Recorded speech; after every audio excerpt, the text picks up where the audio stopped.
ಅಮಾವಾಸ್ಯೆ ದಿನ ನಾವು ನೈಟ್ಗೆ ಬಂದು ಇಲ್ಲಿ ಮಲ್ಕೋಬೇಕು. ಇಲ್ಲೇ ಇರ್ಬೇಕಾ ದೇವಸ್ಥಾನ? ನೈಟ್ ಅಲ್ಲಿ ಮಲ್ಕೋಬೇಕು. ಬೆಳಗ್ಗೆ 3 ಗಂಟೆ 4 ಗಂಟೆಗೆ ಹೋಗ್ಬಿಡ್ತೀವಿ. ಯಜಮಾನ್ರಿಗೆ ಸ್ವಲ್ಪ ನರ ಎಲ್ಲ ಸ್ವಲ್ಪ ಕೈಗೆಲ್ಲ ಎಳ್ಕೊಂಡಿದ್ದು, ನರಗಳ ಸಮಸ್ಯೆ ಆಗಿತ್ತಾ? ಆಸ್ಪತ್ರೆಗೆ ತೋರಿಸಿರ್ಲಿಲ್ವಾ? ಆಸ್ಪತ್ರೆ ಒಳ್ಳೇದಾಗಿಲ್ಲ. ಎಲ್ಲೂ ತೋರಿಸಿದ್ರು ಒಳ್ಳೇದಾಗಿಲ್ಲ. ಎಲ್ಲಿ ಹೋದ್ರೂ ಆಗಿಲ್ಲ. ಆಮೇಲೆ ಬಂದು ಇಲ್ಲಿ ಏನ್ ಮಾಡಿದ್ರಿ? ಇಲ್ಲಿ ಬಂದು ಅಮ್ಮಗೆ ನಾವು ಕೇಳ್ಕೊಂಡಿದ್ದ ನಮ್ಮ ಯಜಮಾನ್ ಕಾಪಾಡಿಸಿ ಹಂಗಂತ ಕಣ್ಣಲ್ಲಿ ನೀರ್ ಬಿಟ್ಟಿದ್ದು. ಅವ್ರು ಒಳ್ಳೇದ್ ಮಾಡಿದನ್ನ ಇಲ್ಲಿ ಬಂದು ಕೇಳ್ಕೊಂಡ್ಮೇಲೆ ಒಳ್ಳೇದಾಯ್ತು, ಚೆನ್ನಾಗಿ. ಇವಾಗ ಅಮಾವಾಸ್ಯೆಗೆ ನಾವು ಬರ್ತೀವಿ, ತಿಂಗಳು ಬರ್ತೀವಿ. ಪ್ರಾರ್ಥನೆ ಮಾಡ್ಕೊಂಡು ಒಂದು 3 ತಿಂಗಳು 6 ತಿಂಗಳು ಆ ತರ ಬಂದು ನಾವು ಪ್ರಾರ್ಥನೆ ಮಾಡ್ಕೊಂಡು ಹೋಗ್ತೀವಿ. ಇಲ್ಲಿ ಅಮಾವಾಸ್ಯೆ ಬಂದು ಇಲ್ಲಿ ಮಲಗಿರ್ಬೇಕಾ ದೇವಸ್ಥಾನದಲ್ಲಿ? ಇಲ್ಲಿ ಉಯ್ಯಾಲೆ ಸೇವೆ ಮಾಡ್ತಾರೆ. ಸೇವೆ ಮಾಡ್ತಾರೆ. ನಾವು ಬಂದು ಇಲ್ಲಿ ಮಲ್ಕೋಬೇಕು, ಮಲ್ಕೊಳ್ತೀವಿ. ಗಂಡ ಹೆಂಡತಿ ಮಕ್ಕಳು ಎಲ್ಲ ಬರ್ತೀವಿ. ಮಲಿಕಳಕ್ಕೆಲ್ಲ ವ್ಯವಸ್ಥೆ ಇದೆ? ಜಾಗ ಇದೆ. ಜಾಗ ಇಲ್ಲಾದ್ರೂ ಇಲ್ಲಿ ಮಲ್ಕೋಬೇಕು, ಅಡ್ಜಸ್ಟ್ ಮಾಡ್ಕೊಂಡು ಹೋಗ್ಬೇಕು. ಅಂದ್ರೆ ಒಳ್ಳೇದಾಗಬೇಕು ಅಂತ. ಒಳ್ಳೇದಾಗ್ಬೇಕಂದ್ರೆ ಆತರ ಬಂದು ಮಲ್ಗಿ ಹೋದ್ಮೇಲೆ ನಿಮ್ ಯಜಮಾನ್ರು ಒಳ್ಳೇದಾಗ ಸರಿ ಆಗ್ಬಿಟ್ರು. 6 ಅಮಾವಾಸ್ಯೆ ಬಂದಿದ್ದು ಸರಿ ಹೋಯ್ತು. 6 ಅಮಾವಾಸ್ಯೆಗೆ ಒಳ್ಳೆ ಆಗೋಯ್ತು. ಅದಕ್ಕೆ ಪ್ರತಿ ವಾರ ನಾವು ಬರ್ತೀವಿ, ಮಿಸ್ ಮಾಡಲ್ಲ. ಒಂದ್ ವಾರಕ್ಕೆ 2 ಸಲ ಕೂಡ ನಾವು ಬರ್ತೀವಿ. 2 ಸಾರ ಆದ್ರೂ ಬರ್ತೀವಿ. ಅಂದ್ರೆ ಅಷ್ಟು ಪ್ರೀತಿ ಭಕ್ತಿ. ಅಮ್ಮ ದೊಡ್ಡಮ್ಮ ಶಕ್ತಿ ಇದೆ ಅಮ್ಮಗೆ. ಸುಮ್ನೆ ನಾವ್ ಹೆಂಗ್ ಹೇಳೋದು? ಹೌದು. ಅದೇ ಅಕ್ಕ, ಏನಾರು ಒಳ್ಳೇದಾಗಿದೆ ನಿಮ್ಗೆ? ಒಳ್ಳೇದಾಗೈತಪ್ಪ. ಏನ್ ಒಳ್ಳೇದಾಗಿದೆ? ಕಾಲ್ ನೋವು ಇತ್ತು, ಮಂಡಿ ನೋವು, 2 ಮಂಡಿ ನೋವು ಇತ್ತು. ನಾವು ಈ ದೇವಸ್ಥಾನಕ್ಕೆ ಬಂದೀವಿ, ಅಷ್ಟು ಒಳ್ಳೇದಾಗೈತೆ, ಎಲ್ಲ ಒಳ್ಳೇದಾಗೈತೆ. ನನ್ಗೆ ಮಂಡಿ ನೋವಿತ್ತು, ಈಗ ಆರಾಮ್ಸೆ ಕೂತ್ಕೊಂಡು ಕೂತ್ಕೊಂತೀನಿ ನಾನು. ಯಾವುದೇ ತೊಂದರೆ ಇಲ್ಲ? ಏನ್ ತೊಂದರೆ ಇಲ್ಲ. ಈ ದೇವಸ್ಥಾನಕ್ಕೆ ಬಂದು ಹೋದ್ಮೇಲೆ? ದೇವಸ್ಥಾನಕ್ಕೆ ಹೋಗಿ ಬಂದು. ಈಗ ನೀವು ಆಸ್ಪತ್ರೆಗೆ ಎಲ್ಲೂ ತೋರಿಸಿರಲ್ಲ ಮಂಡಿ ನೋವಿಗೆ? ನಾವು ತೋರಿಸಿ ಕಮ್ಮಿ ಆಗಿಲ್ಲ. ಅಲ್ಲೆಲ್ಲೂ ಕಮ್ಮಿ ಆಗಿಲ್ಲ? ಆಸ್ಪತ್ರೆ ಮಾತ್ರೆ ಎಲ್ಲ ತಿಂದಿನಿ, ಕಮ್ಮಿ ಆಗಿಲ್ಲ. ಈಗ ಇಲ್ಲಿ ಬಂದ್ಮೇಲೆ ವಾಸಿ ಆಯ್ತು? ಇಲ್ಲಿ ಹೋದ್ಮೇಲೆ ವಾಶ್ ಆಯ್ತು.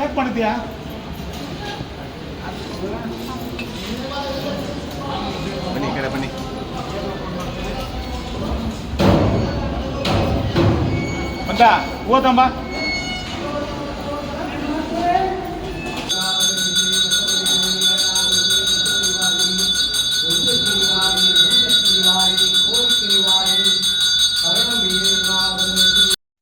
ಸರ್ ನಮಸ್ತೆ. ನಮಸ್ತೆ ಸರ್, ತಮ್ಮ ಹೆಸರು ಸರ್? ವೆಂಕಟೇಶ್ ಏಳುಮಲೆ ಸ್ವಾಮಿಗಳು ಅಂತ. ಏಳುಮಲೈ ಸ್ವಾಮಿ ವೆಂಕಟೇಶ್ ಅಂತ. ಹೌದು. ಸರ್, ಈ ದೇವಸ್ಥಾನದ ಹೆಸರೇನು ಸರ್? ಇದು ಶ್ರೀ ಅಂಗಾಳ ಪರಮೇಶ್ವರಿ ಮತ್ತು ಕಾಳಿಕಾದೇವಿ ಟೆಂಪಲ್ ಟ್ರಸ್ಟ್. ಅಂಗಾಳ ಪರಮೇಶ್ವರಿ. ಹೌದು ಸರ್. ಇದು ಅಡ್ರೆಸ್ ಎಲ್ಲಿ ಬರುತ್ತೆ ಈ ದೇವಸ್ಥಾನ? ಬಿರ್ಮೇಲ್ ಸರ್ಕಲ್. ಅಂದರೆ ಬಿರ್ಮೇಲ್ ಸರ್ಕಲ್, ಮಾಗಡಿ ಮುಖ್ಯ ರಸ್ತೆ, ಬೆಂಗಳೂರು 23. ಬಿನ್ನಿಪೇಟೆ ಕೂಡ ಹೇಳ್ತಾರೆ. ಬಿನ್ನಿಪೇಟೆ ಅಲ್ಲ, ಬಿನ್ನಿ ಸರ್ಕಲ್. ಬಿನ್ನಿಪೇಟೆ ಸರ್ಕಲ್, ಮಾಗಡಿ ರಸ್ತೆ. ಇಲ್ಲಿ ದೇವಸ್ಥಾನ ಬರುತ್ತೆ. ಮಾಗಡಿ ಮುಖ್ಯ ರಸ್ತೆ. ಮಾಗಡಿ ಮುಖ್ಯ ರಸ್ತೆ ಅಂದ್ರೆ ಮೆಜೆಸ್ಟಿಕ್ ಹಿಂಭಾಗನೇ ಇದೆ. ಯಾಕಂದ್ರೆ ಮಾಗಡಿ ಅಂದ್ರೆ ಇಲ್ಲಿಂದ ಹಿಡ್ಕೊಂಡು ಹೆಚ್ಚಿಗೆ ಒಂದು 20 ಕಿಲೋಮೀಟರ್ ಹೋಗುತ್ತೆ. ಅದರಲ್ಲಿ ನಮಗೆ ಮೇನ್ ಸಿಗೋದು ಫಸ್ಟ್ ಜಂಕ್ಷನ್ ಇದೆ. ಜಂಕ್ಷನ್ ಇದು ಹಿಂದೆ ರೈಲ್ವೆ ಸ್ಟೇಷನ್, ಹಿಂದೆ ರೈಲ್ವೆ ಸ್ಟೇಷನ್ ಹಿಂದೆನೇ ಇರುವಂತದ್ದು. ಹೌದೌದು. ಸರ್, ಈ ದೇವಸ್ಥಾನದಲ್ಲಿ ಈ ದೇವಸ್ಥಾನ ಈ ಜಾಗದಲ್ಲಿ ಆಗಿ ಎಷ್ಟು ವರ್ಷ ಆಯ್ತು ಸರ್? ಇಲ್ಲಿ ಆಗಿ ಹೆಚ್ಚು ಕಮ್ಮಿ 50 ವರ್ಷ ಆಗ್ತಾ ಇದೆ ಸರ್. 50 ವರ್ಷ? ಹೌದೌದು. ಅಂದ್ರೆ ಇದು ನಿಮ್ ಕಾಲ ಅಲ್ಲ, ನಿಮ್ ತಂದೆಯವ್ರ ಕಾಲ? ಹೌದೌದು. ಇದು ಈ ಮೂಲ 82 ಅಲ್ಲಿ ನಾವು ಕಾಲಿಟ್ಟಿದ್ದು ಇಲ್ಲಿಗೆ. 82 ಅಲ್ಲಿ? ಹೌದು. ಇದು ಮೂಲ ಇಲ್ಲೇನಾ ಅಂಗಾಳ ಪರಮೇಶ್ವರಿ? ಇಲ್ಲಿ ಮೂಲ ಅಂದ್ರೆ ನಮ್ದು ಮಲೆಯೂರು ದೇವಸ್ಥಾನ ಬರುತ್ತೆ, ತಮಿಳ್ನಾಡಲ್ಲಿ. ಮಲೆಯೂರು 30 ಕಿಲೋಮೀಟರ್ ಹೊಸೂರಿಂದಾನೆ 30. ಹೊಸೂರು ಬಸ್ ಸ್ಟ್ಯಾಂಡ್ ಇಂದ ಆಯ್ತಾ. ಮತ್ತೆ ಅಲ್ಲಿಂದ ಬರ್ತಾ ನಮ್ದು ಇಲ್ಲಿ ಬರೋದು ಅದೇ ಹೊಸೂರು ಬಸ್ ಸ್ಟ್ಯಾಂಡ್ ಇಂದ, ಅಲ್ಲಿಂದ 30 ಕಿಲೋಮೀಟರ್. ಇಲ್ಲಿ ಸ್ಥಾಪನೆ ಆಗಿ 50 ವರ್ಷ ಆಗಿದೆ. 50 ವರ್ಷ ಆಗ್ತಾ ಇದೆ. ಇಲ್ಲಿ ಸ್ಥಾಪನೆ ಮಾಡಿದವರು ಯಾರು ಸರ್? ಸ್ಥಾಪನೆ ಮಾಡಿದ್ರು ನಮ್ಮ ತಂದೆಯವರು. ತಂದೆ ಹೆಸರು ಸರ್? ಶ್ರೀ ಏಳುಮಲೈ ಸ್ವಾಮಿಗಳವರು. ಅಂದ್ರೆ ಸಪ್ತಗಿರಿ ಅಮ್ಮ ಅಂತ ಹೆಸರು. ಸಪ್ತಗಿರಿ ಅಮ್ಮ ಅಂದ್ರೆ ನಮ್ಮ ತಿರುಚಿ ಮಹಾಸ್ವಾಮಿಗಳವರ ಆಶೀರ್ವಾದದಿಂದ ಅವ್ರು ಇಟ್ಟಿದ್ದ ಹೆಸರು ಅವರು. ಯಾಕಂದ್ರೆ ಏಳುಮಲೆ ಅನ್ನೋದು ಒಂದು ತಮಿಳಾಗೋಯ್ತು. ತಮಿಳದು ಒಂದು ತಮಿಳಾಗಿ ಹೆಸರು ಹೇಳೋದು ಬೇಡ ಅಂತ ಹೇಳಿ ಸಪ್ತಗಿರಿ ಅಮ್ಮ ಅಂತ ಹೆಸರಿಟ್ಟು. ಅಂದ್ರೆ ಈ ದೇವಸ್ಥಾನ ಒಂದು ಮೂಲ ಇದು ತಮಿಳ್ನಾಡು. ಇಲ್ಲಿಗೆ ಬಂದು ಒಂದು 50 ವರ್ಷ ಆಗುತ್ತೆ. ಹೌದು. ಆದ್ರೆ ಇಲ್ಲಿ ತಮಿಳವ್ರಿಗಿಂತ ಹೆಚ್ಚಾಗಿ ಕರ್ನಾಟಕದವರು, ಆಂಧ್ರದವರು, ಹಿಂದಿಯವರು ಎಲ್ಲರೂ ಇಲ್ಲ. ಇದು ಬಂದು ಬೆಂಗಳೂರು ಸರ್. ಬೆಂಗಳೂರು ಅಂದ್ಮೇಲೆ ಎಲ್ಲಾ ಜನವು ಬಂದು ಎಲ್ಲಾ ಒಟ್ಟಾರೆ ಇರ್ತಾರೆ. ಅಂದ್ರೆ ತಮಿಳವರೇ ಅಂತ ಇಲ್ಲ, ಕನ್ನಡದವ್ರೆ ಅಂತ ಇಲ್ಲ, ಈ ಜನನೇ ಅಂತಲ್ಲ, ಈ ಕುಲನೇ ಅಂತಲ್ಲ, ಎಲ್ರು ಮಿಕ್ಸ್ ಇರೋದೇ ಬೆಂಗಳೂರು. ಎಲ್ಲರಿಗೂ ಒಳ್ಳೇದಾಗ್ತಿದೆ. ಹೌದು, ಭಾರಿ ಒಳ್ಳೇದಾಗ್ತಿದೆ. ಭಾರಿ ಒಳ್ಳೇದಾಗೋದಕ್ಕೆ ಇವತ್ತಿಗೆ ಅಮ್ಮ ಬಂದು ಬೆಳೀತದಾಳೆ. ಅಮ್ಮಳಿ ಹೆಸರು ಬೆಳೀತಾ ಇದೆ, ಹೆಸರು ಪ್ರಖ್ಯಾತಿ ಆಗ್ಬಿಟ್ಟು. ಹೌದು, ಪ್ರಖ್ಯಾತ ಆಗ್ತಾ ಇದೆ. ಸರ್, ಇಲ್ಲಿ ಪ್ರತಿದಿನ ಇರುತ್ತೆ ಇದು ಪೂಜೆ? ಹೌದೌದು. ಈಗ ಪ್ರತಿದಿನ ಅಂದ್ರೆ ಶುಕ್ರವಾರ, ಮಂಗಳವಾರ, ಭಾನುವಾರ, ಹಾ. ಅಂದ್ರೆ ಅಮಾವಾಸ್ಯೆ, ಹುಣ್ಣಿಮೆ, ಇಂಥ ವಿಶೇಷ ದಿನ ಮತ್ತೆ ಇತರ ದಿನದಲ್ಲಿ ಅಭ್ಯಾಸ ಇದೆ ಸರ್. ಮಂಗಳವಾರ, ಭಾನುವಾರ, ಶುಕ್ರವಾರ 3 ದಿನ, ಮತ್ತೆ ಅಮಾವಾಸ್ಯೆ ಹುಣ್ಣಿಮೆ ದಿನ ಇರ್ತದೆ. ಮತ್ತೆ ಇದು ಶಿವರಾತ್ರಿ ಟೈಮಲ್ಲಿ ಏನ್ ಸರ್ ಶಿವರಾತ್ರಿ ಅನ್ನೋದು ವರ್ಷಕ್ಕೊಮ್ಮೆ ಬರೋದು. ಹೌದು, ಈಗ ತಾನೇ ಬಂದದ್ದು ಜನವರಿಯಲ್ಲಿ, ಫೆಬ್ರವರಿ ಬಂತು. ಅದು ಬಂದು ಅದು ದೊಡ್ಡ ಜಾತ್ರೆ ಅಂದ್ರೆ ನಮ್ಮ ದೇವಸ್ಥಾನಕ್ಕೆ ಒಂದು ದೊಡ್ಡ ಜಾತ್ರೆ. ಅಂದ್ರೆ ಈ ನಮ್ಮ ದೇವಾಲಯದಲ್ಲಿ ಮುಖ್ಯವಾಗಿ ಮಾಡೋದು ಶಿವರಾತ್ರಿ ಮಹಾಜಾತ್ರೆ. ಕರಗದ್ದು ಅರ್ಧ ಬೆಂಗಳೂರೇ ಬ್ಲಾಕ್ ಆಗ್ಬಿಡುತ್ತೆ. ಹೌದು, ಬೆಂಗಳೂರೇ ಬ್ಲಾಕ್ ಆಗುತ್ತೆ. ಅಂದ್ರೆ ಕರಗ ತೆಗೆಯೋದೊಂದು, ಕಾಳಿ ತೆಗೆಯೋದು, ಕಾಳಿ ತಗೊಂಡು ಮಶಾನಕ್ಕೆ ಹೋಗ್ತೀವಿ. ಶ್ರೀರಾಮಪುರ ಮಶಾನವ ರುದ್ರಭೂಮಿಗೆ ಹೋಗಿ ಅಲ್ಲೋಗಿ ಸಮಾರಂಭ ಮಾಡಿಕೊಂಡು ಅಲ್ಲಿಂದ ಬರೋ ಜನಗಳೆಲ್ಲ ಜೊತೆ ಬಂದು ಕುಂಡ ತೊಳೆಯೋದು ನಮ್ಮ ಇದ್ರಲ್ಲಿ ದೇವಸ್ಥಾನ. ಬೆಂಗಳೂರು ಟ್ರಾಫಿಕ್ ಅಲ್ಲೂ ಕೂಡ ಇಷ್ಟೊಂದೆಲ್ಲ ಗ್ರ್ಯಾಂಡ್ ಆಗಿ ನಡೆಯುತ್ತೆ. ಹೌದು, ನಡೀತಾರೆ. ಇದು ಹೆಚ್ಚು ಕಮ್ಮಿ 49 ವರ್ಷ ಆಗಿದೆ ಈಗ. ನಿರಂತರ ನಡೆಯಕ್ಕೆ ಈಗ 48 49 ಆಗ್ತಾ ಇದೆ. 49 ಮುಗೀತು, ನೆಕ್ಸ್ಟ್ ಬಂದ್ರೆ 50. ಸರ್, ಈಗ ಇಲ್ಲಿ ಬಂದವ್ರಿಗೆಲ್ಲ ಕೂಡ ಪ್ರಸಾದ ಕೊಡ್ತಾ ಇದಾರೆ, ಹೊಟ್ಟೆ ತುಂಬಾ ಊಟ ಅಂತ. ಇದು ಒಂದು ಹೆಂಗಂದ್ರೆ, ಇವಾಗ ತಂದೆಯವ್ರಿಗೆ ತುಂಬಾ ಆಸೆ ಇತ್ತು. ಏನ್ ಆಸೆ ಅಂದ್ರೆ ಬಂದವರಿಗೆ ಒಂದು ಊಟ, ಹೊಟ್ಟೆ ಎಸ್ಕೊಂಡು ಹೋಗ್ಬಾರಿ 6 ಜನ ಸೇರಿ. ಅದೇ ತರ ಒಂದು ಇದೊಂದು ಸೇವೆ ಅಂತ ಮಾಡೋ ಅಂದಲೆ ಅದೇ ತರ ಒಂದು ಮಂಗಳವಾರ ಮತ್ತೆ ಶುಕ್ರವಾರ ಮತ್ತೆ ಭಾನುವಾರ ಈ 3 ದಿನದಲ್ಲಿ ಮಾಡ್ಬೇಕಂತ ಉದ್ದೇಶ ಇದೆ. ಅದನ್ನೀಗ ನಾವು ರೆಡಿ ಮಾಡ್ತಾ ಇದೀವಿ. ಅಂದ್ರೆ ಬಂದವ್ರಿಗೆಲ್ಲ ಪ್ರಸಾದ ಹಂಚಿ. ಅದು ಪ್ರಸಾದ ಅಂದ್ರೆ ಏನೋ ಸ್ಪೂನ್ ಅಲ್ಲಿ ಕೊಡೋದಲ್ಲ. ಏನೇನ್ ಮಾಡಿದ್ ಸರ್? ಇವತ್ತು ಬಂದು ವೈಟ್ ರೈಸು, ಸಾಂಬಾರು, ರಸಮು, ಮತ್ತೆ ಉಪ್ಪಿನಕಾಯಿ, ಮೊಸರನ್ನ, ಪಲ್ಯ ಬೇರೆ ಒಂದಿತ್ತು. ಹೌದು, ಪಲ್ಯ. ಈ ರೀತಿ ಬಂದು ಒಂದೊತ್ತು ಊಟ ಮನುಷ್ಯ ಎಲ್ಲ ಮಾಡಿದ್ರು. ಮನೇಲಿ ಏನ್ ಊಟ ಮಾಡ್ತೀವಿ ಹೊಟ್ಟೆ ನಂಗೆ ಅದನ್ನ ಪ್ರಸಾದವನ್ನ ಜನ ಏನ್ ಕಣ್ಗೊತ್ಕೊಂಡು ನೆಲದಲ್ಲೆಲ್ಲ ಕೂತ್ಕೊಂಡು ಇಲ್ಲ. ಅದು ಯಾಕಂದ್ರೆ ಈಗ ಬಂದು ಪ್ರಸಾದ ಅಂದ್ರೆ ನಮ್ಮ ದೇವಸ್ಥಾನದಲ್ಲಿ ತುಂಬಾ ವಿಶೇಷ. ಆ ಕಾಲದಿಂದ ಏನ್ ವಿಶೇಷ ಅಂದ್ರೆ ಎಲ್ಲ ಒಂದು ಬಾಡು ಊಟ ತರ, ಒಂದು ಮದುವೆ ಊಟ ಹಾಕಂಗೆ. ಮದುವೆ ಊಟದ ಹಾಕದಂಗ ಏನ್ ಸರ್, ಜನಕ್ಕೆ ಏನ್ ನಾವು ಉಪಚಾರ ಮಾಡ್ಬೇಕು ಅದು ಮಾಡ್ಲೇಬೇಕು. ಹೊಟ್ಟೆ ತುಂಬಾ ಊಟ ಹಾಕಿ ಅವ್ರನ್ನ ಕಲ್ಸೋದು ನಾವು ಮಾಡ್ಲೇಬೇಕು. ಕೆಲವ್ರು ಹೇಳ್ತಾರೆ ಈ ಪ್ರಸಾದ ತಿನ್ನೋದ್ರಿಂದನೇ ಎಷ್ಟೋ ಜನಕ್ಕೆ ಒಳ್ಳೇದಾಗಿದೆ. ಇಲ್ಲ, ಯಾಕಂದ್ರೆ ಈ ಪ್ರಸಾದ ತಿನ್ನೋದು, ನಮ್ಮ ಹಂಚು ಹಾಕೋದು, ನಾವು ಬಡಿಸೋದು ನಮ್ ಕೆಲ್ಸ ಆಗುತ್ತೆ, ಕರ್ತವ್ಯ. ಅಂದ ಒಂದು ನಮ್ಮ ಏನು ಉಪಯೋಗ ಆಗುತ್ತೆ ಅಂದ್ರೆ ಏನು ಪರಿಣಾಮ ಆಗ್ತದೆ ಅಂತ ನಮ್ಮ ಮುಖ್ಯ. ಪರಿಣಾಮ ಅನ್ನೋದು ಏನ್ ಸರ್, ಈಗ ಜನಗಳ ಹತ್ರ ಕೇಳದೆ ಉಂಟು. ಅವ್ರು ಬಂದು ಹೇಳಿದ್ರೆ ಗೊತ್ತಾಗುತ್ತೆ. ಹೌದೌದು, ಇಲ್ಲ ಗೊತ್ತಾಗಲ್ಲ. ನಾವೇನೋ ಏನೋ ಊಟ ಮಾಡ್ಬೇಕು, ಅನ್ನದಾನ ಮಾಡ್ಬೇಕು, ಓಕೆ ನಾವು ಮಾಡ್ತೀವಿ. ತಾಯಿ ಹೆಸರಲ್ಲಿ ಮಾಡ್ತೀವಿ. ಅಮ್ಮನಿಗೋಸ್ಕರ ಮಾಡ್ತೀವಿ, ತಂದೆಯವ್ರು ಹೇಳಿದಗೋಸ್ಕರ ಮಾಡ್ತಾ ಇದೀವಿ. ಶಿವರಾತ್ರಿ ಆಯ್ತು, ಶಿವರಾತ್ರಿ ಆಯ್ದಿಂದ ಒಂದು 70-80 ಮೂಟೆ ಮುಕ್ತು. ಅದನ್ನ ಹಂಗೆ ಅನ್ನದಾನ ಮಾಡ್ತಾ ಇದ್ವಿ. ಅದು ಕೆಲವು ಜನ ನೋಡ್ಕೊಂಡು ಅವ್ರ ಕೈಯಾಲ ಮುಗಿದು ಅನ್ನೋ ಅವ್ರ ಕೈಯಾಲಾಗಿದ್ದು ಏನೋ ಒಂದು ತರಕಾರಿನೋ ಏನ್ ಸರ್ ಕೊಡ್ತಿದ್ದಾರೆ, ಏನೋ ತಗೊಂಡು ಕೊಡ್ತಾರೆ, ಕೊಟ್ಟರು ತಗೋತೀರಾ. ಹೌದೌದು. ಈಗ ಎಷ್ಟೋ ಜನ ತುಂಬಾ ಅಲ್ಲಿ ಇಲ್ಲಿ ಮೋಜು ಮಸ್ತಿ ಪಾರ್ಟಿ ಗಿಟಿ ಮಾಡಬಹುದು. ಇಂಥ ದೇವಸ್ಥಾನಗಳೆಲ್ಲ ಅನ್ನದಾನಕ್ಕೆ ಅಂತ ಹೌದು, ಆ ಥರ ಕೊಟ್ಟರು ಸರಿ ತಗೋತೀವಿ ಸರ್. ಹಣನಾರು ಕೊಡ್ಬೋದು, ಆಹಾರ ಪದಾರ್ಥ ಹೆಂಗ ಸರ್. ಅದಕ್ಕೆ ಇವನ್ನ ಕೌಂಟರ್ ಕೊಡಿಸ್ಬಿಟ್ಟು ಕಲೆಕ್ಷನ್ ಮಾಡ್ತಾ ಇದೀವಿ ಅವ್ರ ಹೆಸರಲ್ಲಿ. ಪ್ರಸಾದನ ಕೂಡ ಬಂದವರಿಗೆಲ್ಲ ಹೊಟ್ಟೆ ತುಂಬಾ ಮಾಡ್ತಾ ಇದ್ವಿ. ಅದು ಒಂದು ವಾರಕ್ಕೊಂದಿನ ಆಗ್ತಾ ಇದೆ. ಇನ್ನು ನೆಕ್ಸ್ಟ್ ಬರೋ ದಿನಗಳಲ್ಲಿ ವಾರದಲ್ಲಿ 3 ದಿನ ಮಾಡಂಗೆ ನಾವು ಪ್ಲಾನ್ ಮಾಡ್ತಾ ಇದ್ದೀರಾ. ಸರ್, ಈ ದೇವಸ್ಥಾನದಲ್ಲಿ ತುಂಬಾ ವಿಶೇಷಗಳಿದೆ. ಒಂದು ಇದನ್ನ ನೋಡಿದ್ವಿ, ಮಹಾತಾಯಿ ಕೆಳಗಡೆಗೆ ಮಲಗಿರೋದು ಒಂದು. ಇಲ್ಲ, ಮಲಗಿರೋದಂದ್ರೆ ಅದು ಬಂದು ದೊಡ್ಡಮ್ಮ ಅಂತ ಹೆಸರು. ದೊಡ್ಡಮ್ಮ. ಈ ದೊಡ್ಡಮ್ಮ ಅಂದ್ರೆ ಪೆರಿಯಾಯಿ ಅಂತ ಹೇಳ್ತಾರೆ ತಮಿಳಲ್ಲಿ. ಪೆರಿಯ ಅನ್ನೋದು ಹಿಂಗೆ ಎಲ್ಲಿದೆ ಅಂದ್ರೆ ನಮ್ಮ ಮೌಲಪೀಠ ಅಂಗಳಬನವೇಶ್ವರಿ ಮಲೆನೂರಲ್ಲಿ, ಅಲ್ಲಿ ಬಂದು ಅಲ್ಲಿ ಹಂಗೆ ಇದೆ ಮಲಗಿರೋದೆ. ಮಲಗಿರೋದೆ. ಆ ಎದ್ದು ನಿಂತ್ರೆ ಒಂಥರ ಭೂಲೋಕನೇ ಇದಾಗತ್ತೆ ಅಂತ. ಹೌದೌದು. ಅದರಿಂದಾಗಿ ಆ ಮಲಗಿರೋದು. ಮಲಗಿರುತ್ತೆ, ಯಾವಾಗ್ಲೂ ಶಾಂತಿಯಾಗಿ. ಹೌದೌದು. ಬಂದವರೆಲ್ಲರೂ ಕೂಡ ಅಲ್ಲಿ ತುಂಬಾ ಜನ ಹೋಗಿ ತುಂಬಾ ಏನೋ ಭಕ್ತಿಗಳಂಗೆ. ಆಮೇಲೆ ಯಾಕಂದ್ರೆ ನೋಡಿ ಸ್ವಾಮಿ, ಇಲ್ಲಿ ಬೆಂಗಳೂರು ನಗರದಲ್ಲಿ ನಾನಾ ರೀತಿ ನಾನಾ ಭಾಷೆ ಮಾತಾಡೋರಿದ್ದಾರೆ, ನಾನಾ ತರ ಜನ, ಕನ್ನಡದವರು, ತಮಿಳವರು ಎಸ್ಪೆಷಲಿ. ಆಮೇಲೆ ಅಂದ್ರೆ ಈಗ ಇಲ್ಲಿಂದ ಬೆಂಗಳೂರಲ್ಲಿ ಇರೋ ಜನಗಳು ಬಂದು ಈಗ ಎಷ್ಟೋ ಜನ ಸೇಟುಗಳು ತುಂಬಾ ಜನ ಬಂದು ಅಮ್ಮನ ಪೂಜೆ ಬರ್ತಾರೆ. ಅದಕ್ಕೆ ಏನೊಂದು ಒಳ್ಳೇದಾಗ್ತಾ ಇದೆ. ಅದು ಒಳ್ಳೇದಾಗೋದ್ರಿಂದ ಜನಗಳು ತಾಯಿನ ಬಿಡಲ್ಲ. ತಾಯಿನ ಒಂದು ಇಲ್ಲಿ ಏನೊಂದು ಅಂದ್ರೆ ತಾಯಿನ ಒಂದ್ಸರಿ ನೋಡಿದ್ರೆ ಸಾಕು, ಮನ್ಸು ಶಾಂತಿ. ಎಷ್ಟೋ ಜನ ಅಂತಾರೆ, ನಾವು ಒಂದು ವಾರ ಬಂದಿಲ್ಲ ಅಂತಂದ್ರೆ ತಾಯಿ ಕನ್ಸಲ್ಲಿ ಬರ್ತಾಳೆ, ನಾವು ಓಡೋಡ್ ಬರ್ತೀವಿ ಅಂತಾರೆ. ಸತ್ಯನ ಅದು ಬಂದು ಈಗ ನೋಡಿ, ನಮ್ಮ ತಂದೆ ಹೋದ್ಮೇಲಂತೂ ವಿಪರೀತ ಜಾಸ್ತಿ ಆಗುತ್ತೆ. ಹೆಂಗಂದ್ರೆ ಸ್ವಾಮಿಯವ್ರ ಕನ್ಸಲ್ಲಿ ಬರೋದು, ನಮ್ಮ ತಂದೆಯವ್ರ ಕನ್ಸಲ್ಲಿ ಹೋಗೋದು, ಹ್ಮ್ ಆಮೇಲೆ ನಮ್ಮ ಕನ್ಸು ಬರೋದು, ಜನಗಳಿಗೆ ಕನ್ಸಲ್ಲಿ ಬರೋದು, ನಮ್ಮ ತಂದೆಯವರು ಹೋಗಿ ಇದು ಮಾಡ್ಕೊಂಡು ಅಂತ ಕೇಳೋದು. ಅವ್ರ ಪ್ರೀತಿ ಮೇಲೆ ಅವ್ರು ಡಿಪೆಂಡು. ಆ ರೀತಿ ಬಂದಾಗ ಹಾಗಾದ್ರೆ ನಾವು ಅನ್ಕೊಳ್ಳೋದು ಒಂದೇ ಒಂದು ಏನಂದ್ರೆ, ನಮ್ಮ ತಂದೆ ನಮ್ಮ ಜೊತೆಲೇ ಇದ್ದಾರೆ, ಹ್ಮ್ ಹ್ಮ್ ನಮ್ಮ ತಾಯಿ ನಮ್ಮ ಜೊತೆಲೇ ಇದ್ದಾರೆ, ಹ್ಮ್. ಇಲ್ಲಿ ಶಕ್ತಿ ಇದೆ. ಶಕ್ತಿ ಇದೆ. ಶಕ್ತಿ ಇರೋದ್ರಿಂದ ಇವತ್ತಿಗೆ ನಡೀತಾ ಇದೆ. ಬಟ್ ನಿಮಗಂತೂ ಏನು ಗೊತ್ತಿಲ್ಲ, ಜನ ಬಂದು ಹೇಳಿದ್ರೆ ಅದು ಗೊತ್ತಾಗುತ್ತೆ. ಹೌದು. ಇವಾಗ ಬಂದು ಆಚೆ ಜನ ಹೇಳಿದ್ಮೇಲೆ ಅದೊಂದು ನಾವು ಡಿಸೈಡ್ ಮಾಡೋದು ಸಾಧ್ಯ. ಬಟ್ ನಿಮ್ ತಂದೆ ನಡ್ಸ್ಕೊಂಡ್ ಬಂದಿರೋ ನೀವು ನಡೆಸ್ತಾ ಇದ್ದೀರಿ ಅಷ್ಟೇ.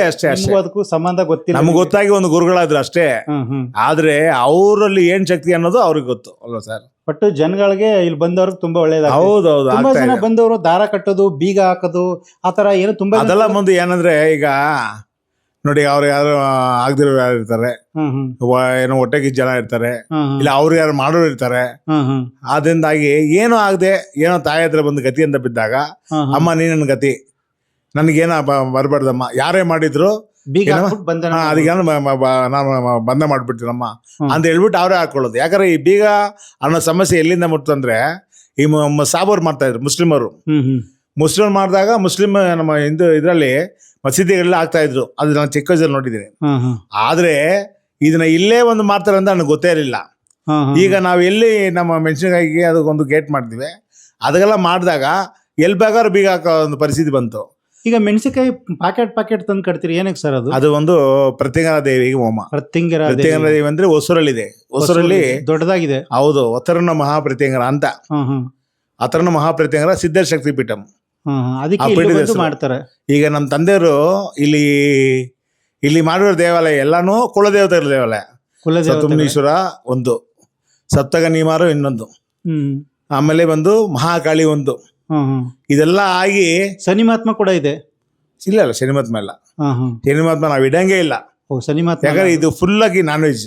ಹಾ ಹಾ. ಊಟ ದೇವ್ರಿದು. ಇದೆಲ್ಲ ವೆಜ್ ದೇವರು. ಹ್ಮ್ ಹ್ಮ್ ಹ್ಮ್. ಅಲ್ಲಿ ನಾವು ಹೊಸರಲ್ಲಿ ಮಾಡಿದೀವಲ್ಲ, ಅದೆಲ್ಲ ಫುಲ್ ಎಲ್ಲ ವೆಜ್ಜು. ವೆಜ್ಜು. ಎಲ್ಲ ಯಾಕಂದ್ರೆ ಅಲ್ಲಿ ಬಂದು ಕಾಲಭೈರವ ದೇವರು ಇದ್ದಾರೆ. ಕಾಲಭೈರವ. ಓಕೆ. ಕಾಲಭೈರವೇಶ್ವರ ದೇವರು ಇದ್ದಾಗ ಅಲ್ಲಿ ಬಂದು ಮಾಂಸ ಮಾಡಂಗಿಲ್ಲ. ಹ್ಮ್ ಹ್ಮ್ ಹ್ಮ್. ಈಶ್ವರ ಇದ್ದಾರೆ ಅಲ್ಲಿ. ಹ್ಮ್ ಹ್ಮ್ ಹ್ಮ್. ಯಾರೋ ಮೊನ್ನೆ ಬಂದು ಬೇಡ್ಕೊಂಡಂತೆ ಒಂದು ಲಿಂಗ ತಗೊಂಬಂದು ಇಟ್ಟವ್ರೆ. ಹ್ಮ್. ಅದು ಏನಿದೆ ಅಲ್ಲಿ ಸರಿ. Okay okay. ಆದ್ರೆ ಇಲ್ಲಿಗೆ ಬಂದು ಅಲ್ಲಿ ಏನ್ ಮಾಡೋದು ಅದು ಅಗೇನ್ಸ್ಟ್. ಹ್ಮ್ ಹ್ಮ್ ಹ್ಮ್. ಏನು ಮಾಂಸ ಊಟ ಇಡ್ಲೇಬೇಕು. ಅಮಾವಾಸ್ಯೆ ಅಂದ್ರೆ ಹ್ಮ್ ಒಂದು ಇಬ್ರು ಮೂರು ಒಂದು ಕುರಿ 4 ಏನೋ ಬರುತ್ತೆ. ಹ್ಮ್ ಭಕ್ತರಲ್ಲಿ ಹೆಂಗೆ ಬೇಡ್ಕೋತಾರೋ, ಹ್ಮ್ ಅಮ್ಮನವರು ಹೆಂಗೆ ಅವರ ಪರಿಣಾಮನ ಅವ್ರಿಗಿರೋ ಬೇಡಿಕೆ ನೆರವೇರಿಸಲು ಹಂಗೆ ಬಂದು ಅವರೇ ಒಪ್ಪಿಸ್ತಾರೆ. ಒಪ್ಪಿಸ್ತಾರೆ. ಈಗ ನಮ್ಮ ಶಿವರಾತ್ರಿಗೆ ಹೆಚ್ಚಿಗೆ ಒಂದು 15 ಮರಿ ಬರುತ್ತೆ. ಶಿವರಾತ್ರಿ ದಿನ ನಾನ್ ವೆಜ್ ಯಾರು ಮಾಡೋದಿಲ್ಲ. ಆದ್ರೆ ಈ ದೇವ್ರಿಗೆ ಯಾಕಂದ್ರೆ ಶಿವರಾತ್ರಿ ಅನ್ನೋದು ಏನಂದ್ರೆ, ಈಗ ಶಿವ ಬಂದು ಆ ದಿನ ರಾತ್ರಿ ಅವರು ತಪ್ಸಲ್ಲಿರ್ತಾರೆ. ಹ್ಮ್ ತಪ್ಸಲ್ಲಿ ಇರ್ಬೇಕಾದ್ರೆ ಯಾಕೆ ಇರ್ತಾರೆ ಅಂತ ಹೇಳಿದಾಗ, ಕಾಳಿಗಾ ದೇವರು ಇದಾರಲ್ಲ ಅಮ್ಮನವರು, ಅವರು ಬಂದು ನಮ್ಮ ಅಮ್ಮನವರಿಗೆ ಅನ್ನ ಅಂತ ಬಂದ್ಮೇಲೆ ಶಿವರಾತ್ರಿ ಅನ್ನೋದೇನು ಅವತ್ತು ಅವ್ರದ್ದು ಶಿವನವರು ಧ್ಯಾನ ಇರೋದು. ಆ ಧ್ಯಾನ ಟೈಮಲ್ಲಿ ಮಹಿಷಾಸುರನ ಸಂಹಾರ ಮಾಡೋದು. ಈ ಮಹಿಷಾಸುರನ ಸಂಹಾರ ಮಾಡೋದು ಅವತ್ತೇ. ಅದಕ್ಕೆ ಸಂಕೇತವಾಗಿ ನಾವು ಅಲ್ಲಿ ಸ್ಮಶಾನದಲ್ಲಿ ಪೂಜೆ ಮಾಡಿ ಅಲ್ಲಿ ಹೋಗಿ ಸ್ಮಶಾನಕ್ಕೆ ಹೋದಾಗ ಹೋಗಿ ಅಲ್ಲಿ ಪೂಜೆ ಮಾಡ್ಕೊಂಬರೋದು. ಬಂದು ನಾನು ಪ್ರತಿವತ್ತನೇ ನಾನು ಇದಕ್ಕೆ ಕಂಗಣ ಘಟನೆಲ್ಲ ನಾನು ಪೂಜೆ ಮಾಡ್ತೀನಿ ಅಂತ ಹೇಳಿ ಬಂಧನ ಮಾಡ್ಕೊಂಡು ನಾವು ಪೂಜೆ ಮಾಡ್ತೀವಿ ಅಂತ ಹೇಳಿ ಮಾಡ್ಸೋದಕ್ಕೆ ಬೆಂಕಿ ತುಳಿದಿನ. ಆಮೇಲೆ ಸರ್ ಈಗ ಇದು ಇಲ್ಲಿ ರಾತ್ರಿ ಅಮಾವಾಸ್ಯೆ ಹುಣ್ಣಿಮೆ ಟೈಮಲ್ಲಿ ಈ ತೊಟ್ಲು ಸೇವೆ ಅಂತ ಏನೋ ಮಾಡ್ತಾರೆ ಅಂತಲ್ಲ. ಈಗ ತೊಟ್ಲು ಸೇವೆ ಅಂದ್ರೆ ನಮ್ಮ ತಂದೆ ಕಾಲದಿಂದ ಅದು ಬಂದಿದ್ದು. ಏನ್ ಸರ್ ಅದು? ತುಂಬಾ ನೈಟ್ ಎಲ್ಲ ಬಂದು ನೈಟ್ ಇಲ್ಲೇ ಆಲ್ಟುತ್ತ ಆಗ್ತದೆ. ಯಾಕಂದ್ರೆ ಅಮಾವಾಸ್ಯೆ ದಿನ ಒಂದೇ ಒಂದು ವಿಷಯ ಹೇಳಿ, ಇವಾಗ ಪ್ರತಿ ಅಮಾವಾಸ್ಯೆಯಲ್ಲಿ ರಾತ್ರಿ ಪೂಜೆ ನಡೀತದೆ ಅಂದ್ರೆ ಒಂದೇ ಕಾರಣ, ರಾತ್ರಿ 12 ಗಂಟೆಗೆ ವೆಂಕಟೇಶ್ವರ ಅಲಂಕಾರ ಆಗುತ್ತೆ. ವೆಂಕಟೇಶ್ವರ ಅಲಂಕಾರ ಯಾಕೆ ಆಗುತ್ತೆ ಅಂದ್ರೆ, ಆ ದಿನ ರಾತ್ರಿ ಅಮ್ಮನವರು ನಮ್ಮ ಬಾಲಾಜಿಯನ್ನ ಬೇಡ್ಕೊಂಡು ನೀನು ಬಂದು ನಾನು ಇಬ್ಬರು ಒಟ್ಟಿಗೆ ಇದ್ದು ಒಂದು ಅವತಾರ ತಗೊಂಡು, ಯಾಕಂದ್ರೆ ಮಹಿಷಾಸುರ ಸಂಹಾರ ಮಾಡ್ಬೇಕಲ್ಲ, ಅದಕ್ಕೋಸ್ಕರ ತಗೊಂಡಿದ್ದ ಅವತಾರ ಇದು ಅವತ್ತು ರಾತ್ರಿಗೆ ತಗೊಂಡಿದ್ದು. ಅದಾದ್ಮೇಲೆ ಅವತ್ತು ರಾತ್ರಿ ಯಾಕೆ ಪೂಜೆ ಮಾಡ್ತೀವಿ ಅಂತ ಹೇಳಿದ್ರೆ, ನೈಟ್ ಇದ್ಮೇಲೆ ನೈಟ್ ಪೂಜೆ, ಅದಕ್ಕೆ ರಾತ್ರಿ 12 ಗಂಟೆ ಪೂಜೆ. 12 ಗಂಟೆ ಪೂಜೆ, 12 ಗಂಟೆ ಪೂಜೆ. ಅದಾದ್ಮೇಲೆ ನೆಕ್ಸ್ಟ್ ಅಮ್ಮನ ಅಲಂಕಾರ ಚೇಂಜ್ ಮಾಡಿ ಬೇಕಾದ್ರೆ ನಾವು ಏನು ಮಾಡ್ತೀವಿ 1 ಗಂಟೆ ಹೆಚ್ಚಿಗೆ 12 ಆಗುತ್ತೆ. ಅದಾದಮೇಲೆ ಅಮ್ಮನಿಗೆ ಕುಂಭ ಹಾಕ್ತೀವಿ. ಕುಂಭ ಯಾಕೆ ಹಾಕ್ತೀವಿ ಅಂದರೆ ಈಗ ಮಕ್ಳು ಮರಿ ಏನು ಬೇಡ್ಕೊಂಡು ಜನಗಳಿಗೆ ಹಾಕ್ತಾರೋ ಅದನ್ನ ಮಧ್ಯಾಹ್ನ 12 ಗಂಟೆ ಒಳಗಡೆ ಕಾಳಿ ಅಮ್ಮನಿಗೆ ಒಪ್ಪಿಸ್ಬಿಡ್ತೀವಿ. ಆ ರಾತ್ರಿ 12 ಗಂಟೆ ಒಳಗಡೆ ಅದಕ್ಕೆ ಅಡುಗೆ ಮಾಡಿ ಅದೇನಿದೆ ಪ್ರಸಾದ ಮಾಡ್ಕೊಂಡ್ಬಿಡ್ತೀವಿ. ಈ ಬಾಲಾಜಿ ಅಲಂಕಾರ ಮಾಡೋದ್ರಿಂದ 1 ಗಂಟೆ 1:15 ಮೇಲೆ ಅದನ್ನ ಕುಂಭ ಹಾಕ್ತೀವಿ. ಕುಂಭ ಹಾಕ್ಬಿಟ್ಟು ಯಾರನ್ನ ಪ್ರಸಾದವಾಗಿ ಕೊಟ್ಬಿಡ್ತೀವಿ. ಎಲ್ಲರಿಗೂ ಹಂಚ್ಬಿಡ್ತೀವಿ. ಅದರಲ್ಲೇ ಬೇರೆ ಮಕ್ಕಳು ಇಲ್ದವರು ಮತ್ತೆ ಬೇರೆ ಏನೋ ತೊಂದರೆ ಇರೋರು, ಕಾಯಿಲೆಗಳು, ನೋವು ಏನಾದ್ರು ಇರೋರು ಅವ್ರಲ್ಲಿ ಒಂದು ಏನು ಮಾಡ್ತಾರೆ, ಅಮ್ಮನ ಬೇಡ್ಕೊಂಡು ಆ ಪ್ರಸಾದ ಸ್ವೀಕರಣೆ ಮಾಡ್ತಾರೆ.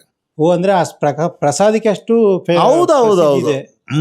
ಆ ಪ್ರಸಾದ ಬೇಕು ಅದರಲ್ಲಿ ನಾವು ನಿಂಬೆಹಣ್ಣು ಮಾಡಿರ್ತೀವಿ. ನಿಂಬೆಹಣ್ಣು ಇಟ್ಕೊಂಡು ಯಾಕಂದ್ರೆ ಇದೆಲ್ಲ ಒಂದು ತಂದೆಯವ್ರು ನಮ್ಗೆ ಹೇಳ್ಕೊಟ್ಟಿದ್ದು ಇದು.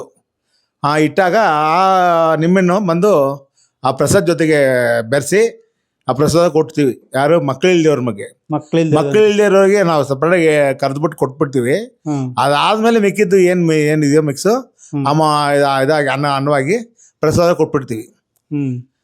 ಕೊಟ್ಮೇಲೆ ಇರೋ ಭಕ್ತರುಗಳೆಲ್ಲ ಸೇರ್ಕೊಂಡು ಏನು ಮಾಡ್ತಾರೆ, ಅದನ್ನ ಈಸ್ಕೊಂಬಿಟ್ಟು ಊಟ ಸೇವನೆ ಮಾಡಿಕೊಂಡು ಆಮೇಲೆ ಬಂದು ಸ್ವಲ್ಪ ಇರ್ತಾರೆ. 1-2 ಗಂಟೆ 3 ಗಂಟೆ ತನಕ ಇರ್ತಾರೆ. ಆ ನೈಟ್ ಬಂದಿದ್ರೆ ಅವ್ರಿಗೆ ಏನೇ ಬೇಡ್ಕೊಂಡಿದ್ರು ವಾಸಿ ಆಗುತ್ತೆ. ಹೌದೌದು. ಯಾಕಂದ್ರೆ ಇಡೀ ರಾತ್ರಿ ಇಲ್ಲಿ ಅಮಾವಾಸ್ಯೆಯಲ್ಲಿ ಬಂದು ಇಲ್ಲಿ ಜಾಗರಣೆ ಇದ್ದು ನೀವು ಹೋದಾಗ ಏನಾಗುತ್ತೆ ಅಂದ್ರೆ, ಈಗ ಅಮ್ಮನ ಮನೆಯಲ್ಲಿ ಬಂದು ಮನಗದಂಗೆ. ಓ, ಅಮ್ಮನ ಮೆಡ್ಲಲ್ಲಿ. ಹೌದು, ಅಮ್ಮನ ಮನೆಯಲ್ಲಿ ಈಗ ನಮ್ಮ ಮಲಗ್ಬಿಟ್ರೆ ಎಲ್ಲ ಫುಲ್ ಸ್ಕ್ಯಾನ್ ಆಗುತ್ತಲ್ಲ. ಇಷ್ಟು ದೊಡ್ಡದಾಗಿದ್ರು ಕೂಡ ಸರ್, ಇದು ದೊಡ್ಡದಾಗಿದೆ, ವಿಶಾಲವಾಗಿ ದೇವಸ್ಥಾನ. ಬೆಂಗಳೂರು ಇಂಥ ದೊಡ್ಡ ದೇವಸ್ಥಾನ ಅಂತ ನನಗೂ ಅನಿಸಿಲ್ಲ. ಬಂದ್ಮೇಲೆ ಇನ್ನೊಂದು ವಿಷಯ ಗೊತ್ತಾ, ತಂದೆಯವರು ಬಂದು ಒಂದು ಕೇಳಲಿಲ್ಲ ನೀವು, ಅದು ನಾನೇ ಹೇಳ್ಬಿಡ್ತೀನಿ. ಹೇಳಿ ಸರ್. ತಂದೆಯವರು ಬಂದು ಸೀರೆ ಕಟ್ಕೊಂಡು ಪೂಜೆ ಮಾಡೋಕೆ ಸ್ಟಾರ್ಟ್ ಮಾಡಿದ್ರು. ಸೀರೆ ಕಟ್ಕೊಂಡು? ಯಾಕಂದ್ರೆ ಈ 9ಗಳು ಜಾಸ್ತಿ ಆದ್ರು. 9 ಅಂದ್ರೆ ನಿಮ್ಮ ತೃತೀಯ ಲಿಂಗಿಗಳು. ಅವರು ಜಾಸ್ತಿ ಆಗೋದ್ರು. ಅವ್ರು ಜಾಸ್ತಿ ಆದಾಗ ಹೆಂಗಸರು ಗಂಡಸರು ಎಲ್ಲರ ಒಂಥರ ಬೇರೆ ತರ ಮಾತಾಡ್ತಾ ಇದ್ರು ಅವ್ರ ಬಗ್ಗೆ ಎಲ್ಲ. ಅದನ್ನ ಜನರಲ್ ಆಗಿ ಅದು ಬಂದು ಇವಾಗ ಅವರಾಗಿ ಅವರು ಬಂದು ವೆಂಕಟಸ್ವಾಮಿ ಅಲಂಕಾರ ನಾವು ಮಾಡಿ ಇಲ್ಲೇ ಪೂಜೆ ಮಾಡಿದ್ಮೇಲೆ ಈ 9ಗಳು ಜಾಸ್ತಿ ಆದ್ರಲ್ಲ. ಈಗ ಮಲೆನೂ ಅಷ್ಟೇ, ಇಲ್ಲೂ ಅಷ್ಟೇ. ಇಲ್ಲಿ ಬಂದಾಗ ಅವರು ನಿಮ್ಮ ನೋಡೋಕೆಲ್ಲ ಮಾಡ್ತಾರೆ. ಓಕೆ ಸರ್, ಎಲ್ಲ ಮಾಡ್ತಾರೆ. ಆದ್ರೆ ಅವ್ರಿಗಂತ ಒಂದು ಅಧಿಕಾರ ಕೊಡೋಕೆ ಸ್ಟಾರ್ಟ್ ಮಾಡಿದ್ರು. ನಮ್ಮ ತಂದೆ ಮಾಡಿದ್ದೆ ಸ್ಥಾನಮಾನ ಕೊಡಬೇಕು. ಹೌದು. ಸ್ಥಾನಮಾನ ಬಂದು ಹೆಂಗ್ ಬಂದಂದ್ರೆ, ಈ ರೀತಿ ಬಂದು ನಾವು ಸೀರೆ ಕಟ್ಕೊಂಡು ಸೀರೆ ಉಟ್ಕೊಂಡು ಯಾಕಂದ್ರೆ ಉಟ್ಕೊಂಡು ಅದಾದ್ಮೇಲೆ ಅಮ್ಮ ಬರ್ತಾ ಇದ್ಲು. ಅಮ್ಮ ಬಂದು ಅದ್ರ ಮೇಲೆ ಒಂದು ಡ್ಯಾನ್ಸ್ ಮಾಡ್ತಾ ಇದ್ಲು ಅಮ್ಮ. ಓ, ನಿಮ್ ತಂದೆಯವ್ರ ಮೇಲೆ ಬಂದು? ಹೌದು, ನೃತ್ಯ ಮಾಡ್ತಾ ಇದ್ಲು. ಅಂದ್ರೆ ಅದು ಅವ್ರಿಗೋಸ್ಕರ ಅಷ್ಟು ಆದ್ಯತೆ ಕೊಟ್ಟದಕ್ಕೆ ಅಮ್ಮನೇ ಇದ್ರ ಮೇಲೆ ಬರ್ತಿತ್ತು. ಬಂದ ತಕ್ಷಣ ನಮ್ಮ ತಂದೆ ಏನ್ ಮಾಡುದು, ಸರಿ ನಾನು ಅದು ನಮ್ಮ ತಿರುಚಿಮ ಸ್ವಾಮಿಗಳು ಹೇಳಿದ ಮಾತಿದ್ದು. ಯಾಕಂದ್ರೆ ನಾವು ಅಲ್ಲಿ ನಮ್ಮ ತಿರುಚಿಮ ಸ್ವಾಮಿಗಳು ಆಶ್ರಮದಲ್ಲಿ ವರ್ಷಕ್ಕೊಮ್ಮೆ ಅದು ಒಂದು ಇದು ನಡೀತಾ ಇತ್ತು, ಫಂಕ್ಷನ್ ನಡೀತಾ ಇತ್ತು. ಅವತ್ತು ಹೋದಾಗ ಒಂದ್ಸರಿ ಅದು ನಮ್ಮ ತಂದೆ ಸ್ವಾಮಿಗಳು ಹೇಳಿದ್ರು, ಇಲ್ಲ ಒಂದು ಕೆಲಸ ಮಾಡಿ ನಿನ್ನ ಅಮ್ಮನ ರೂಪದಲ್ಲಿ ಬನ್ನಿ ಅಂತ ಹೇಳಿದ್ರು. ಅಮ್ಮನ ರೂಪ ಅಂದ್ರೆ ಇದೇ, ಸೀರೆ ಉಟ್ಕೊಂಡ್ ಬರ್ಬೇಕು. ಸರಿ, ತೃತೀಯ ಲಿಂಗಿಗಳಿಗೂ ಆದ್ಯತೆ ಕೊಡಬೇಕು ಅಂತ ಹೇಳಿ ಶುರು ಮಾಡಿದ್ರು. ಅವ್ರ ತಾನೇ ಡ್ರೆಸ್ ಅಲ್ಲಿ ಅದೇ ತರ ನೀ ಕಟ್ಟದ ಮೇಲೆ ಏನಾಗೋಯ್ತು, 9ಗಳಿಗೆ ಈ ತೃತೀಯ ಲಿಂಗ ಅಂತ ಹೇಳ್ತಿರಲ್ಲ, ಅಂದ ಜನಗಳಿಗೆ ಫ್ರೀಡಮ್ ಆಗೋಯ್ತು. ಹೇಳಿದ ಅರ್ಥ ಆಯ್ತು. ಫ್ರೀಡಮ್ ಆಗೋಯ್ತು. ಅವ್ರಿಗೆ ಒಂದು ಅಧಿಕಾರ ಕೊಟ್ಟಂಗೆ ಆಗೋಯ್ತು. ಅವ್ರಿಗೂ ಒಂದು ರೆಸ್ಪೆಕ್ಟ್ ಒಂದು ಗೌರವ ಕೊಟ್ಟಂಗಾಯ್ತು. ಇದನ್ನ ಏನ್ ಮಾಡಿದ್ರು, ಅಂತ ಜನಗಳು ಇದನ್ನ ಹಿಂಬಾಲನೆ ಮಾಡಿದ್ರು. ಫಾಲೋ ಮಾಡಕ್ ಸ್ಟಾರ್ಟ್ ಮಾಡ್ಬಿಟ್ರು. ಇಲ್ಲಿ ಬರೋಕ್ ಸ್ಟಾರ್ಟ್ ಮಾಡ್ರು. ಹೌದೌದು. ಅಂದ್ರೆ ಆ ತಾಯಿ ಅಂತವ್ರಿಗೂ ಕೂಡ ತುಂಬಾ ಜನ ನಮ್ಮ ಫ್ರೆಂಡ್ ಸರ್ಕಲ್ ಸಾಕು ಹೇಳಿದಾರೆ, ಬಿಟ್ಬಿಡಿ ಏನ್ ಸರ್, ಏನು ನಿಮ್ ತಂದೆಯವ್ರು ಏನು ಹೆಂಗಸದಾಗ ಇದು ಕಟ್ಕೋತಾರೆ ಅಂತ. ಅಂದ್ರೆ ಅವ್ರಿಗೆ ಇತಿಹಾಸ ಗೊತ್ತಿರ್ಲಿಲ್ಲ, ಎಲ್ಲ ಗೊತ್ತಿಲ್ಲ. ಯಾಕಂದ್ರೆ ಅವ್ರಿಗೆ ಹೇಳಿದ್ರೆ ಸ್ವಲ್ಪ ಅರ್ಥ ಆಗಲ್ಲ. ಏನ್ ಸರ್, ನಾವು ಜೋಕ್ ಮಾಡ್ಬೋದು ಅಷ್ಟೇ, ಅದು ಹೇಳಿದ್ರೆ ಅರ್ಥ ಆಗಲ್ಲ. ಅಂದ್ರೆ ಅವ್ರನ್ನ ಆ ವರ್ಗವನ್ನ ಒಂದ್ ರೀತಿ ಕೇವಲವಾಗಿ ನೋಡ್ತಾರೆ ಜನ. ಹಂಗಾಗಿ ದೈವ ಸ್ವರೂಪ ಇದ್ದ ನಿಮ್ ತಂದೆನೂ ಕೂಡ ಸೀರೆ ಉಟ್ಕೋತಾರೆ ಅಂತ. ಹೌದು, ಅದಕ್ಕಾಗಿ ನಮ್ಮ ತಂದೆಯವರು ಯಾವ ಫಂಕ್ಷನ್ ಆಗ್ಲಿ ಹೆಂಗಾಗ್ಲಿ ಸೀರೆ ಉಟ್ಕೊಂಡೆ ಪೂಜೆ ಮಾಡೋದು, ಎಲ್ಲ ಪೂಜೆ ಮಾಡ್ತಿದ್ದು. ನಮ್ಮ ಕುಂಭಾಭಿಷೇಕ, ಶಿವರಾತ್ರಿ ಆಗ್ಲಿ ಏನೇ ಆಗ್ಲಿ ಪೂಜೆ ಉಟ್ಕೊಂಡೆ ಅವರು ನಿಂತ್ಕೊಂಡು ಮಾಡ್ತಾ ಇದ್ರು. ಸರ್, ಶ್ರೀರಾಮನೇ ಅವ್ರಿಗೆ ಅಷ್ಟು ಅಂತ ಹೇಳಿದ್ದು ಒಂದು ಕಥೆ ಇದೆ ರಾಮಾಯಣದಲ್ಲಿ. ಯಾಕಂದ್ರೆ ಬಿಟ್ಬಿಟ್ಟು ಹೊಂಟಾಗಿ ಮತ್ತೆ ಅವ್ರು ವಾಪಸ್ ಬಂದಾಗ ಅವ್ರಿಗೆ ಒಂದು ಸ್ಥಾನಮಾನ ಕೊಟ್ಟದ್ದು ಒಂದು ಕಥೆ ಇದೆ ಶ್ರೀರಾಮಂದೆ. ಹಂಗಾಗಿ ನಿಮ್ ತಂದೆಗೆಲ್ಲೋ ಆತರ ಅನ್ಸಿ ಏನೋ ಅವ್ರಿಗೊಂದು ಸ್ಥಾನ ಇರ್ಬೋದು. ಯಾಕಂದ್ರೆ ನಮ್ಗೆ ಹೇಳಕ್ ನಾಚಿಕೆ ಪಟ್ಟಿರ್ಬೋದು, ನಮಗೆ ಹೇಳಕ್ಕೆ ಅವ್ರಿಗೆ ಒಂಥರ ಶೈ ಏನಿರ್ಬೋದು. ಏನ್ ಸರ್ ಗೌರವ ಕೊಟ್ಟಿದ್ದಾರೆ ಸರ್. ಈಗ ಇಲ್ಲಿ ಇರೋದಕ್ಕೆ ದೊಡ್ಡದಾಗಿದೆ ಜಾಗ, ಇಷ್ಟು ದೊಡ್ಡದಾಗಿದ್ರು ಜನ ಫುಲ್ ರಸ್ ಆಗೋಯ್ತಾರಂತ ಅಮಾವಾಸ್ಯೆ ನೈಟ್ ಅಲ್ಲಿ. ಯಾಕಂದ್ರೆ ಸರ್ ಒಂದೇ ಒಂದು ಗೊತ್ತಾ, ಏನ್ ಹೇಳ್ತಾರೆ, ಇದು ಕಡೆನೆ ನೋಡ ಚೊಚ್ಚತ್ತು ಇರುವೆಗಳು ಜಾಸ್ತಿ ಬರ್ತವೆ ಅಂತ. ಏನೋ ಅಂದ್ರೆ ಜನ ಇಷ್ಟು ಯಾಕಂದ್ರೆ ಜನಗಳು ಇದ್ದ ಕಡೆ ಅದು ಸುಮ್ನೆ ಬರುತ್ತೆ ಅಂತ ಹೇಳಕ್ಕಾಗಲ್ಲ. ಇದ್ರೆ ಕರೆಕ್ಟಾಗಿ ಅದ್ ತಕ್ಕನಂಗೆ ಬರ್ತವೆ. ಬರ್ತವೆ. ಆ ಸೇವನೆ ಮಾಡ್ತದೆ, ಎಲ್ಲ ಮಾಡ್ತದೆ. ಪ್ಲಸ್ ಶಕ್ತಿ, ತಾಯಿ ಒಂದು ಶಕ್ತಿ ಇದೆ, ಅದಕ್ಕೋಸ್ಕರ ತುಂಬಾ ಬರ್ತಿದ್ದಾರೆ. ಯಾಕಂದ್ರೆ ನಮ್ಮ ತಂದೆಯವರು ಅವ್ರು ನಿಜಾಗ್ಲೂ ಹೇಳ್ತೀನಿ, ಒಂದು ಮನುಷ್ಯ ರೂಪದಲ್ಲಿ ಏನ್ ಸರ್ ದೇವ್ರ ಅಂತಾನೆ ಹೇಳ್ಬೋದು 100%. ಆದ್ರೆ ಅವ್ರಿಗೇನು ನೋವು ಬರ್ದೇ ಇಲ್ಲ, ಕಾಯಿಲೆ ಅವ್ನು ಬರ್ದಿಲ್ಲ, ಅದೇನು ಬರ್ದೇ ಇಲ್ಲ. ಶುಗರ್ ಆಲ್ರೆಡಿ ಇತ್ತು, ನನಗಂತೂ ಇಲ್ಲ ಶುಗರ್ ಏನ್ ಸರ್. ಆದ್ರೆ ಅವ್ರಿಗಿತ್ತು ಏನ್ ಸರ್, ಆ ಶುಗರ್ ಇಂದಾನೆ ಲಂಗ್ಸ್ ಇನ್ಫೆಕ್ಷನ್ ಆಯ್ತು. ಲಂಗ್ಸ್ ಇನ್ಫೆಕ್ಷನ್ ಆಗಿದ್ರೆ ಹೋಮ ಮಾಡಿದ್ದು ಅದು ಅವ್ರಿಗೆ ಆಪೋಸಿಟ್ ಆಗುತ್ತೆ ಸರ್. ಆಮೇಲೆ ಈಗ ಬಂದಂತ ಹೆಣ್ಮಕ್ಳೆಲ್ಲ ಈ ಇದು ಯಾವ್ದು ನಿಂಬೆಹಣ್ಣಿನ ದೀಪ ಹಚ್ತಾ ಇದ್ರು, ಅದೇನಂಗ್ ಸರ್ ಆತರ ಹಚ್ಚೋದು? ಈಗ ನಿಂಬೆ ದೀಪ ಅಂದ್ರೆ ಈಗ ರಾಹುಕಾಲ ಪೂಜೆ ಅಂತ. ರಾಹುಗಾಲ ಪೂಜೆ, ಅದೇ ರಾಹುಕಾಲ ಪೂಜೆ. ಆ ರಾಹುಕಾಲದಲ್ಲಿ ದುರ್ಗಮ್ಮನಿಗೆ ನಿಂಬೆನ ಹಚ್ಚಿ ನಾವು ಮಾಡಿದಾಗ, ಪೂಜೆ ಮಾಡಿದಾಗ ಏನಾಗುತ್ತೆ ಅಂದ್ರೆ ಆ ಪರಿಹಾರ ಆಗುತ್ತೆ. ದೋಷ ಪರಿಹಾರಗಳು ಏನೇ ತರ ಪರಿಹಾರ ಇದ್ರು ಅದು ಆಗುತ್ತೆ. ರಾಹುಗಾಲ ಪೂಜೆ. ಹೌದು, ರಾಹುಕಾಲದ ಪೂಜೆ. ರಾಹುಕಾಲ ಅಂದ್ರೆ ಎಷ್ಟು ಗಂಟೆ? 10 ರಿಂದ 12 ಗಂಟೆಗೆ ರಾಹುಕಾಲ. ಅದಕ್ಕೆ ತುಂಬಾ ಜನ ಹೆಣ್ಮಕ್ಳು, ಅದು ಎಜುಕೇಟೆಡ್ ಆಗಿರುವಂತವ್ರು ಎಲ್ಲರೂ ಕೂಡ ಎಜುಕೇಟೆಡ್ ಆಗಿ ಓದ್ಲಿ ಮಾಡಿಲ್ಲ ಅದಿಲ್ಲ ಪ್ರಶ್ನೆ. ದೇವ್ರೆಲ್ರೂ ಒಂದೇ, ಎಲ್ರಿಗೂ ಒಂದೇ. ದೇವ್ರ ಕಷ್ಟ ಅಂತ ಬಂದಾಗ ಎಲ್ರಿಗೂ ಬಂದು ಆ ಸೇವೆಯಿಂದ ಮಾಡ್ಲೇಬೇಕು. ಹೌದೌದು, ಅದಕ್ಕೋಸ್ಕರ ಎಲ್ಲರೂ ಬಂದು ಆ ತರ ದೀಪ ಹಚ್ಚೋದು ಈ ತರದ್ದೆಲ್ಲ ಮಾಡ್ತಾ ಇದ್ದಾರೆ ಸರ್. ಇದು ದೇವಸ್ಥಾನ ಎಷ್ಟು ಗಂಟೆ ಪೂಜೆ? ಬೆಳಿಗ್ಗೆ 7 ಗಂಟೆಗೆ ಅಭಿಷೇಕ, ಅದಾದ್ಮೇಲೆ 9 ಗಂಟೆ ಪೂಜೆ. ದರ್ಶನಕ್ಕೆ ಎಷ್ಟೊತ್ತಿಗೆ ಅವಕಾಶ ಆಗುತ್ತೆ ಜನಗಳಿಗೆ? ಅದೇ ಒಂದು 7 ರಿಂದ 7:15 ಆಗುತ್ತೆ ಅಭಿಷೇಕ ಮುಗಿಯೋದಕ್ಕೆ. ಅಭಿಷೇಕ ಮುಗಿದ್ಮೇಲೆ ಪೂಜೆ ಪೂಜೆ ಸ್ಟಾರ್ಟ್ ಆಗುತ್ತೆ. ಪೂಜೆ ಆದ್ಮೇಲೆ ಆಮೇಲೆ ಯಥಾ ಪ್ರಕಾರ ದೇವಸ್ಥಾನ ಓಪನ್ ಆಗಿರುತ್ತೆ. ಮತ್ತೆ ಮಧ್ಯಾಹ್ನ 12 ಗಂಟೆಗೆ ದೇವಸ್ಥಾನ ಮುಚ್ಚೋದು. 12 ಗಂಟೆಗೆ. ಯಾಕಂದ್ರೆ ಇದು ಟೈಮಿಂಗ್ಸ್ ಎಲ್ಲ ಬಂದು ಟೈಮಿಂಗ್ಸ್ ಎಷ್ಟೊತ್ತಿಂದ ನಮ್ಮ ರಾಜೇಶ್ ಏನು ಫಾಲೋ ಅಪ್ ಮಾಡ್ತಾರೆ ಅದೇ ಸೇಮ್ ಟೈಮಿಂಗ್ಸ್. ಅಲ್ಲಿ ಮೂಲ ದೇವಸ್ಥಾನದಲ್ಲಿ ಏನ್ ಮಾಡ್ತಾರೆ ಅದೇ ಟೈಮಿಂಗ್ಸ್. ಎಷ್ಟಿಂದ ಎಷ್ಟೊಂದು ಇರುತ್ತೆ? ಅದೇ ಬೆಳಿಗ್ಗೆ 7 ಗಂಟೆಯಿಂದ ಮಧ್ಯಾಹ್ನ 12 ಗಂಟೆ. ಅದಾದ್ಮೇಲೆ 4 ಗಂಟೆಯಿಂದ 8 ಗಂಟೆ. ಮತ್ತೆ 4 ಗಂಟೆಗೆ ಓಪನ್ ಮಾಡಿ 8 ಗಂಟೆ ಕ್ಲೋಸ್. 8 ಗಂಟೆ. ಅದೇನೋ ಶುಕ್ರವಾರ ಭಾನುವಾರ ಅಂತ ಬಂದ್ಬಿಟ್ರೆ ಒಂದು 1 ಅವರ್ ಲೇಟ್ ಆಗುತ್ತೆ ಹೆಚ್ಚು ಕಡಿಮೆ. ಯಾಕಂದ್ರೆ ಜನ ಹೆಚ್ಚಿಗೆ ಬರೋದ್ರಿಂದ ಸ್ವಲ್ಪ ಲೇಟ್ ಆಗುತ್ತೆ ಅಷ್ಟೇ.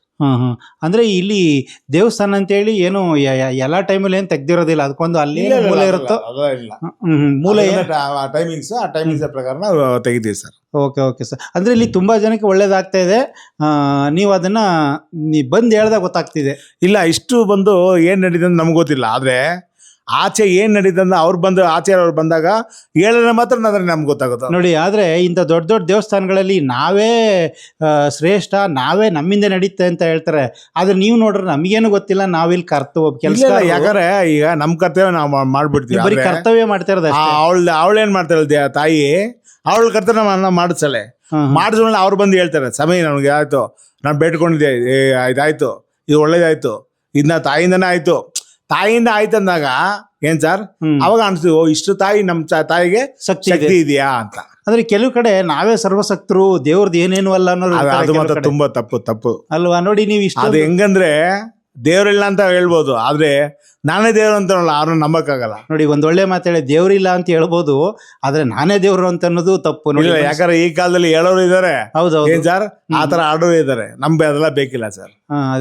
ಅದೇ ಅದೊಂದು ನಿಮ್ದು ಇದೊಂದು ಗುಣ ಭಾರಿ ಇಷ್ಟ ಆಯ್ತು ಸರ್. ಯಾಕಂದ್ರೆ ನೋಡಿ, ಕೆಲವರು ಹಂಗೆ ಹೇಳ್ತಾರೆ, ನಾವು ಬಂದು ಹೇಳ್ದಾಗ ಗೊತ್ತಾಗತ್ತೆ ದೇವರು ನಮ್ಮನ್ನ ಒಬ್ಬ ಕೆಲಸಗಾರನಾಗಿ ಇರಿಸ್ಕೊಂಡ ನಾ ಕೆಲಸ ಮಾಡ್ತಾ ಇದೀವಿ, ಜೊತೆಗೆ ನಿಮ್ಮ ತಂದೆ ಒಂದು ಕರ್ತವ್ಯವನ್ನ ಮುಂದುವರಿಸ್ಕೊಂಡು ನೋಡಿ. ಯಾರೇ ಆಗ್ಲಿ ನಮ್ಮ ತಂದೆ ಎಕ್ಸಾಂಪಲ್, ಈಗ ನಮ್ಮ ತಂದೆ ಮಾಡಿದ್ರೆ ಹೇಳ್ತೀನಿ, ಆ ಮನುಷ್ಯ ಮಾಡಿದ ಒಂದು ಬಿಲ್ಡಿಂಗ್ ಅನ್ನ ಕಟ್ಟಿದ್ರೆ, ಇಲ್ಲ ಒಂದು ಅಪಾರ್ಟ್ಮೆಂಟ್ ಏನೋ ತಗೊಂಡಿದ್ರೆ, ನಮ್ಮ ತಂದೆಯವರು ಅಷ್ಟೇ ಅಲ್ಲಿವರೆಗೂ ಮುಗಿತತ್ತು.